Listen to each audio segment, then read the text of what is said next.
So the next dish we're going to make is our sashimi preparation with avocado mousse, a charred shishito relish, using wild king salmon. All right, so we start with our nice wild king salmon. This is from Copper River, Alaska, one of the first of this season's catch. This dish I like to fold the pieces to give it more of a kind of bite against the avocado mousse, which is very light. A little bit of our avocado mousse with yuzu juice in there, nice and bright.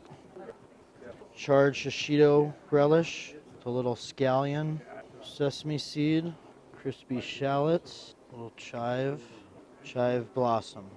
So there we have our sashimi preparation with avocado mousse, charred shishito relish, and the wild king salmon.